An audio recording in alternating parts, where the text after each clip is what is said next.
Hello and welcome once again to EWTN's Bookmark. I'm Doug Keck, your host. Our guest author, Mario Ensler. The book, I Served a Saint, published by Newman House Press, available through our EWTN religious catalog. Welcome, Mario, to EWTN's Bookmark. Thank you very much for having me, Doug. It's always a pleasure and an honor for me. Well, thank you so much. Very good. Subtitled, I Served a Saint, of course, is Reflections of a Swiss Guard in honor of the centenary of the birth of St. John Paul II. So obviously the saint in question, as pictured on the front cover, is St. John Paul II. Now, you were a Swiss Guard, right? I'm assuming that's you in the picture next to him on the cover, right? Yes, even though everybody keeps saying, who's the man in white next to you? So how does one become a Swiss Guard? We've talked to various Swiss Guards over the years. One had put a book together on food and recipes, and there's some other Swiss Guards we've talked to over the years who have moved ahead in business and done different things. So how did your personal story bring you to the Swiss Guard in Rome? So my story, Doug, is very unique because I was born and raised in Italy, in a small village just outside of Bergamo called Sotto il Monte, under the mountain, which is the village where John the 23rd was born, as a matter of fact. And so imagine my joy on April 27, 2014, when Pope Francis, on the same day, he canonized the man that I served and protected, St. Pope John Paul II. Right. And the man that I dated two of his nieces, St. Pope John the 23rd. Okay, but being born in Italy from a Swiss father, I always kept the Swiss citizenship. And when I finished graduate school, my dad said that I needed some structure in my life, and so he encouraged me to join the army, the officer school, and he gave me the choice between Italian army and Swiss army, and the Swiss army was much quicker, only 17 weeks. And so I joined the Swiss army, and while I was there, I was approached by an officer that said, in Rome, they're looking for somebody, you qualify, you fit that profile, you should seriously consider join it. And so I said to him, well, thank you very much, sir, but I don't picture myself dressed as a clown, standing still in the cobblestone, not being able to talk to anybody. And he said to me, well, you know, you just gave a little description of the entire job description. And when you become a Swiss Guard, Mario, first and foremost, you acquire a noble title. And I said, I acquire a noble title? What does that mean? Am I going to become a duke or a prince? And he said, no. It's 3 Latin words. Well, Doug, my undergraduate is in classics. And so when he said 3 Latin words, I said, well, tell me these 3 Latin words. Defensores libertatis ecclesiae, protectors of the church's freedom. So this only child that grew up in Bergamo, did all his education in Milano, Don Luigi Giussani, founder of Communion and Liberation, was my professor. All of a sudden had to think, who's trying to take away the church's freedom? But most of all, why? And so that's how I ended up becoming a Swiss Guard. I had all the prerequisites. I had done the Swiss army. I was a Swiss citizen. I spoke all the national language. I had the height. And so I decided to apply, and they accepted me, and I was humble enough to serve for 3.5 years, for 40 months. Okay. So how in ways was it similar to being in the Swiss army, and how is it uniquely different? Well, in the Swiss army, you know, the Switzerland is a neutral country, okay? So when you join the Swiss army, you are trained to protect the borders. Swiss don't get into any word, okay? So all the training is to protect the country and its citizen, okay? When I arrived in the Vatican, the training that I had received obviously was extremely helpful because I was protecting a country, the Vatican, and the citizen, actually the main citizen, St. Pope John Paul II. So a lot of synonymity between the two services, with a different angle though. Very corporate angle in the very secular angle in the Swiss army, very spiritual angle in the Vatican. Right. Now, you in the acknowledgments, you thank George Weigel for the foreword, and we'll talk a little bit about that. But you have a quote here, and you say, I agree with St. John Paul II that the world looks to the priests because it looks to Jesus. No one can see Christ, but everyone can see the priest, and through him they wish to catch a glimpse of the Lord. Immense is the grandeur of the Lord. Immense is the grandeur and dignity of the priest.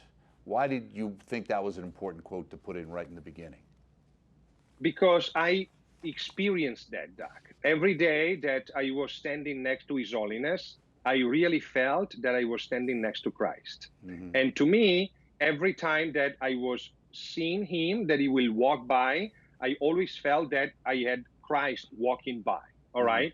And the quote that you just mentioned is a quote that he said once to a group of priests, okay, and made me think, wow, I've been living it, I've been feeling it, I've been experiencing it, and now here it is, formulated, articulated it. And you know what? That same day, he also told the priest, not only that you and I, when we catch a priest, we catch a glimpse of Christ, but he also told the priest what it means to be a priest. And you know what it means to be a priest?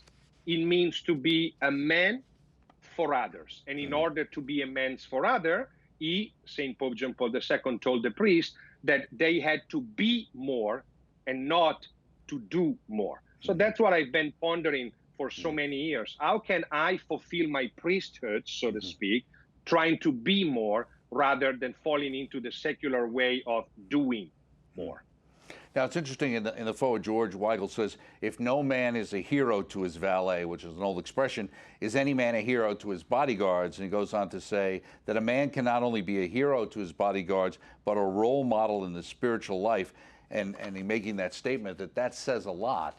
So you saw him up close and personal, even with maybe whatever the human aspects of his that maybe aren't as obvious to the people watching on television through EWTN, but you saw through that to the saint.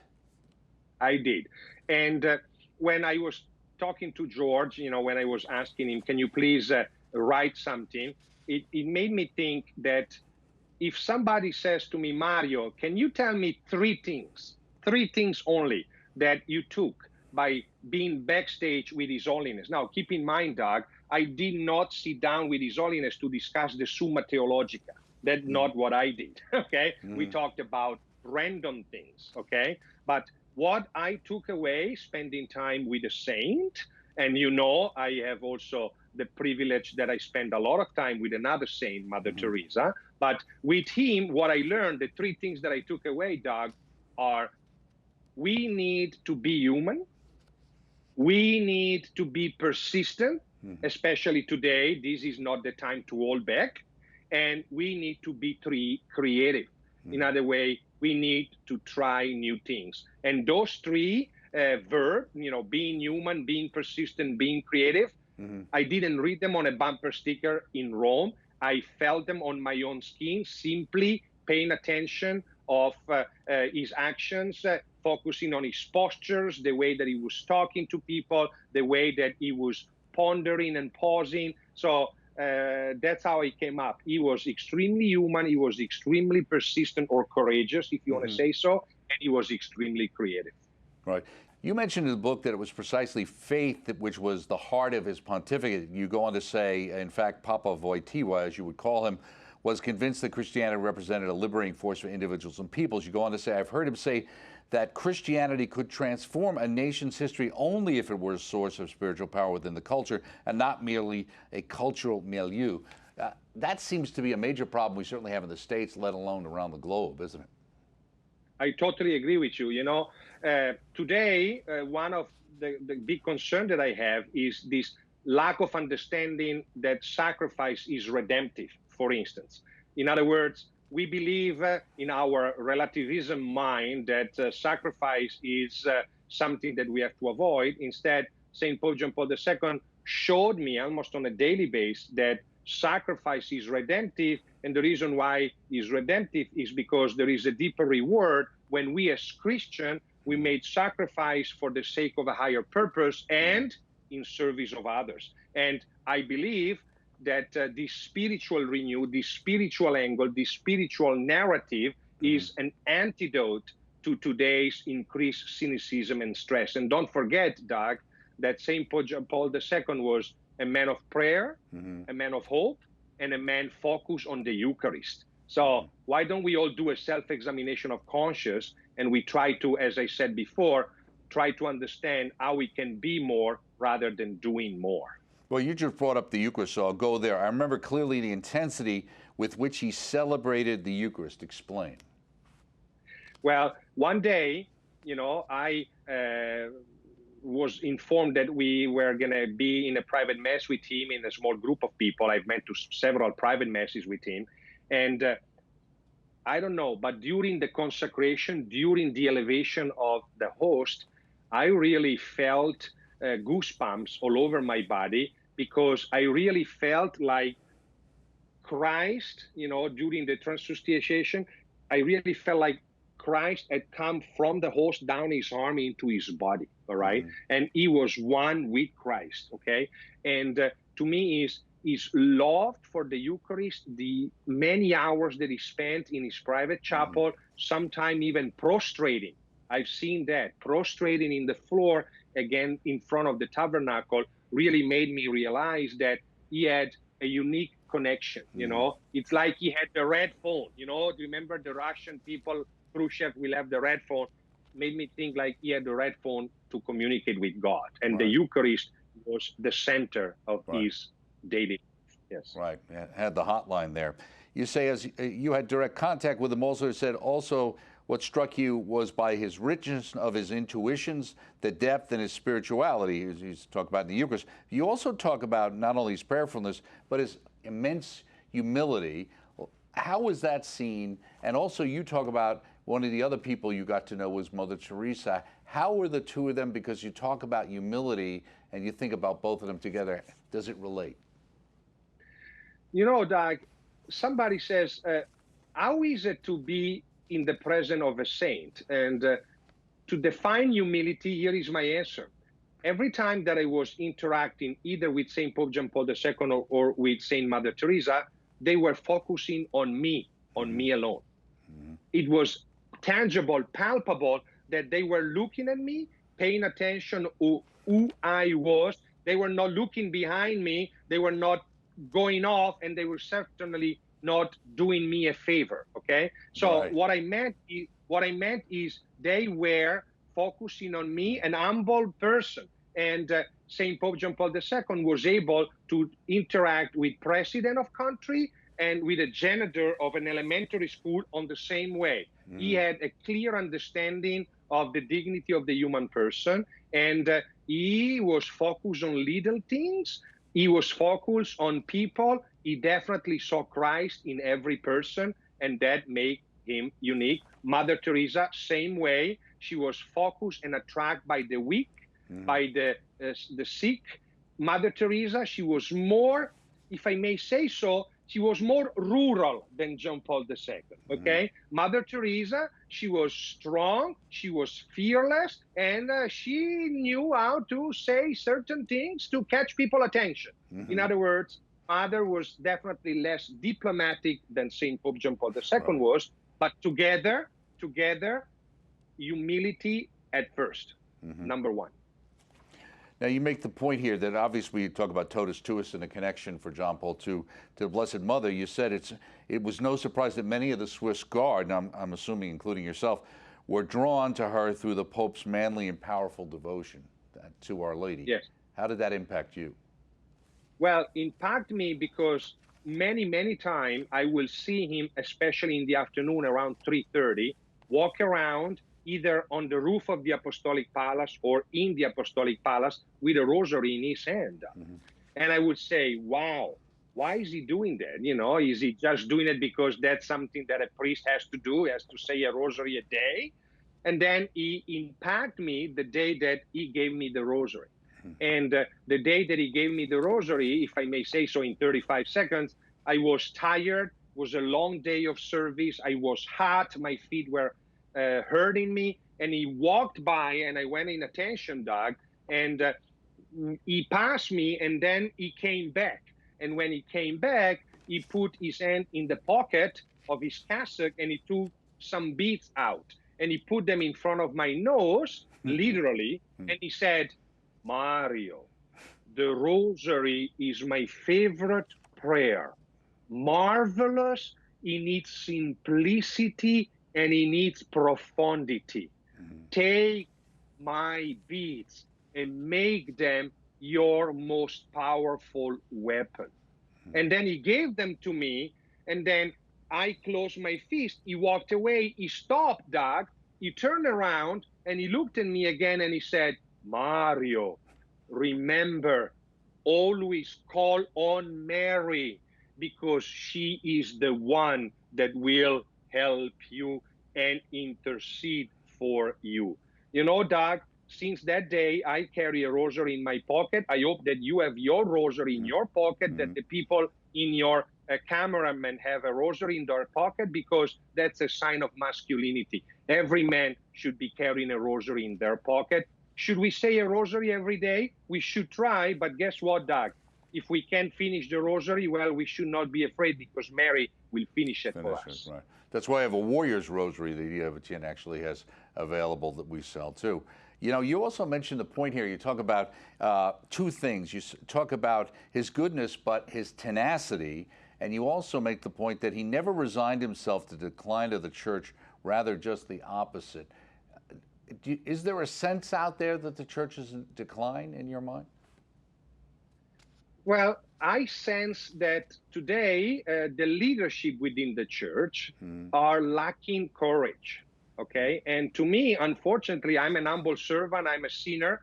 I say that lack of courage comes, Doug, because of lack of faith. And here is my very short answer to you. One day, I asked him, Your Holiness, why do you always tell us to not be afraid? You know what he answered?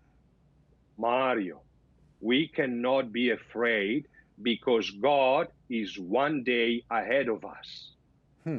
Here is my answer. He was a man of tenacity, a man of courage because of this his deep faith. So that's what I hope that people reading my book and watching this interview will try to be in pursuit of. Courageous comes through faith. So let's be courageous men and women baptized. Now, you mentioned an expression I heard many times from him was be more. Now, you mentioned the be not afraid, which we all hear. What about be more? Well, you know, to me, I've been pondering on these two words, be more, because you and I, you are, you know, as I said before, we have a tendency to do more, right? You know, I teach a lot of priests and bishops, and I always tell them, you know, Doug, if you, Your Excellency or Father, if you tell me that you are too busy, well, I'm going to tell you that ants are busy. The reason why you tell me that you're busy is because you don't really know how to manage wisely your time. So what I think that be more means today is to rediscover our baptismal commitment, remembering that everything that we have, Doug, every gift that we have, financial strength, intellectual strength, biological strength, is given to us for the good of the church and its mission. That's what I think be more means today. Now, you give a little history in the book about the Swiss Guard, and then you talk about the simplicity and the whole idea relating to John Paul II. You say that my sense from having lived in the Vatican of the cardinals whom I've met is that not one of them actually wants to be pope. It is certainly much easier to be a cardinal than to be a pope. Well, you know what? I reaffirm this statement because it's much easier to be a cardinal than it is to be a pope. Just think about it, Doug. Everybody watches the pope, the way that he moves, every word that he says. Everybody has his own criticism based on their agenda and beliefs, okay? So they don't buy a one-way ticket when they are summoned to Rome for a conclave, not because they don't want to jink it, so to speak, but because they just want to go back so that they can live a free life. Now, here is a little question for you, but I'll give you the answer.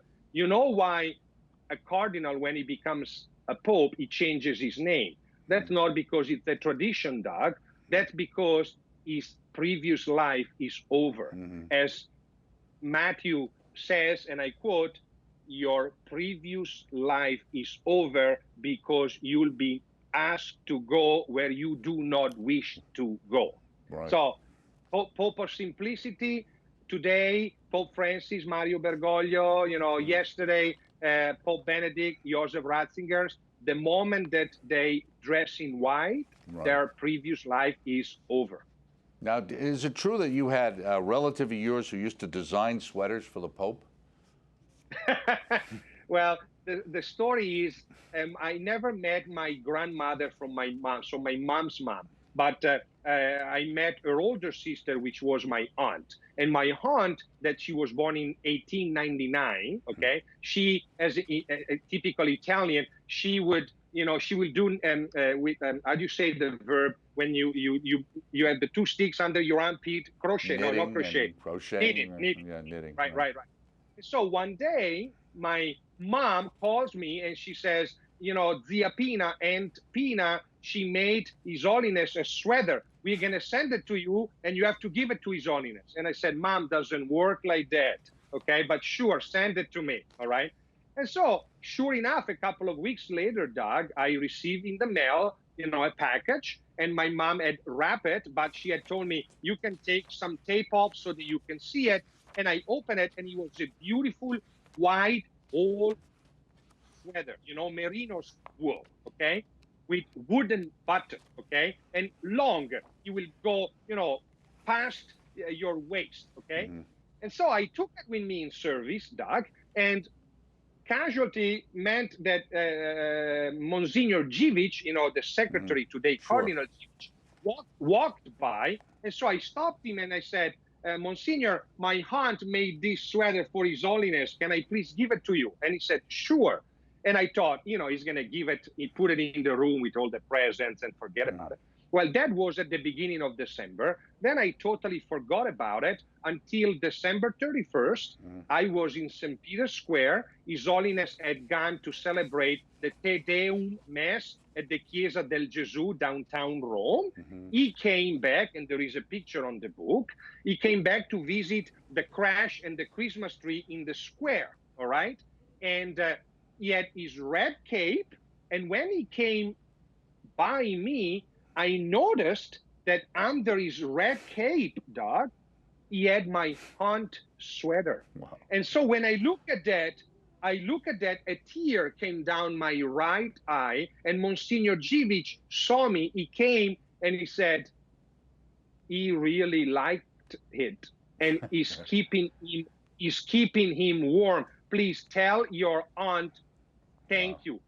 And I called my mom, and she put my aunt on the phone, and I will never forget the silent and the chuckle that I heard on the other side. So yes, my aunt designed a sweater that he actually wore because it kept him warm. There you go. You also mentioned the fact that he never missed a chance to express gratitude, and sometimes to the point of joking around, meaning with the Swiss Guard. And you have a particular story in it where he mentioned that maybe you don't really need to bow, Mario. How did that happen? So it was at the end of a Wednesday general audience, Doug, and my service was I had to leave and go where he was going to walk by to secure the space, the passage, and I went up in attention, and his butler, every pope has a secretary who's a priest, and that as a butler who's a layman, okay? And his layman name was Angelo. And I was friend with Angelo. So when Angelo was right in front of me, 7 or 8 feet ahead of His Holiness, he elbowed me, Doug. He elbowed me right below my sternum. And I'm sure he didn't mean to do it so hard, okay? But when he did it, caused me to bow down. I went down with my helmet, okay?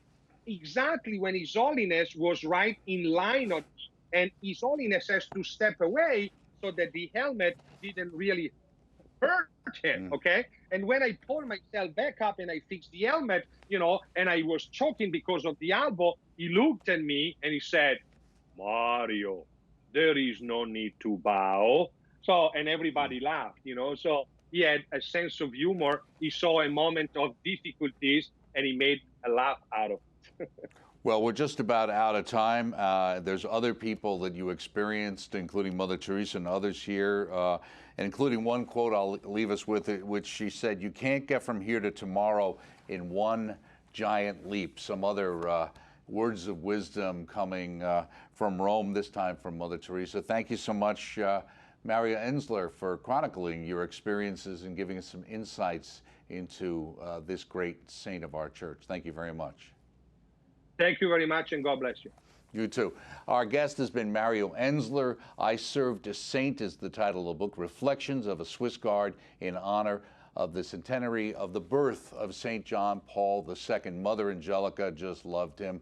It's published by Newman House Press, available through our EWTN religious catalog. EWTNRC.com is the place you can find it, all things Catholic. Thank you so much. Join us next time on Bookmark.